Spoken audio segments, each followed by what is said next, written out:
ભાવનગર શહેરમાં ચકચાર મચાવનારી જમાઈ દ્વારા સસરાની હત્યાની ઘટનામાં હવે એક મહત્વનો વળાંક આવ્યો છે. પારિવારિક ઝઘડામાં થયેલી આ હત્યાના બનાવમાં બોર તળાવ પોલીસે ઝડપી અને અસરકારક કાર્યવાહી કરીને ગણતરીના કલાકોમાં જ 3 આરોપીઓને ઝડપી પાડ્યા છે, જેના કારણે હવે હત્યા પાછળનું ચોક્કસ કારણ શું હતું, શું માત્ર ઘરેલું ઝઘડો જવાબદાર હતો કે પછી કોઈ અન્ય પાસું પણ જોડાયેલું છે, તે અંગે વધુ વિગતો સામે આવવાની શક્યતાઓ ઊભી થઈ છે. સાથે હજુ અન્ય કોઈ વ્યક્તિ આ સમગ્ર ઘટનામાં સંડોવાયેલી છે કે નહીં તે દિશામાં પણ તપાસ આગળ વધી રહી છે. આવો વિગતે વાત કરીએ સમગ્ર મામલા વિશે આ અહેવાલમાં.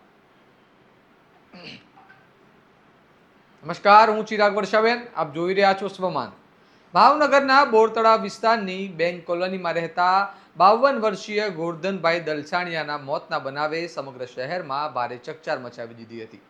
પ્રાથમિક તપાસ અને નોંધનીય ફરિયાદ મુજબ ગોરધનભાઈની દીકરી રસીલાબેન પથરીના દુખાવાના કારણે નોકરી પર ગઈ નહોતી. આ બાબતે તેમના પતિ રાકેશ સાથે બોલાચાલી થઈ હતી અને ત્યારબાદ રાકેશે પત્નીને માર્યો હોવાના આક્ષેપ કરવામાં આવ્યા છે.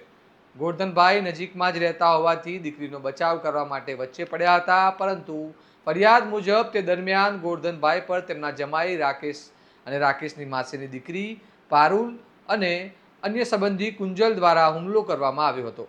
હુમલામાં ગંભીર રીતે ઈજાગ્રસ્ત બનેલા ગોરધનભાઈને સારવાર માટે હોસ્પિટલ ખસેડવામાં આવ્યા હતા, જ્યાં સારવાર દરમિયાન તેમનું મોત થયું હતું. આ મામલે મૃતકના પુત્ર દ્વારા પોલીસમાં ફરિયાદ નોંધાવવામાં આવી હતી. બનાવની જાણ થતાં સિટી ડીવાયએસપી પીઆઈ સહિતનો પોલીસનો કાફલો ઘટના સ્થળે દોડી ગયો હતો અને તાત્કાલિક તપાસ શરૂ કરવામાં આવી હતી. ઘટનાની ગંભીરતાને ધ્યાનમાં રાખીને પોલીસે ટેકનિકલ સર્વેલન્સ, સ્થાનિક સૂત્રો અને માનવીય બાતમીદારોની મદદથી આરોપીઓ સુધી પહોંચવામાં સફળતા મેળવી હતી. પ્રાથમિક તપાસમાં પારિવારિક અદાવત અને ઘરેલું ઝઘડો આ સમગ્ર ઘટનાનું મુખ્ય કારણ હોવાનું સામે આવી રહ્યું છે.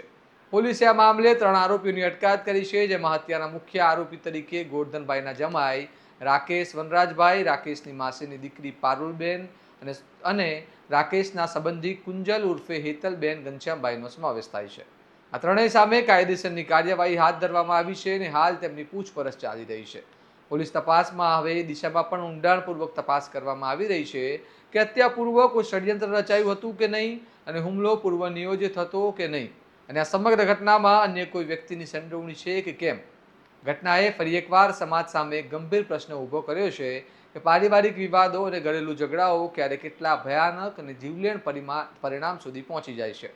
હારબોલ તળાવ પોલીસે સમગ્ર ઘટનાક્રમની કડીઓ જોડવાની કામગીરી લાગી છે અને આરોપીની પૂછપરછના આધારે વધુ મહત્વના ખુલાસાઓ થવાની શક્યતા પણ વ્યક્ત કરવામાં આવી રહી છે.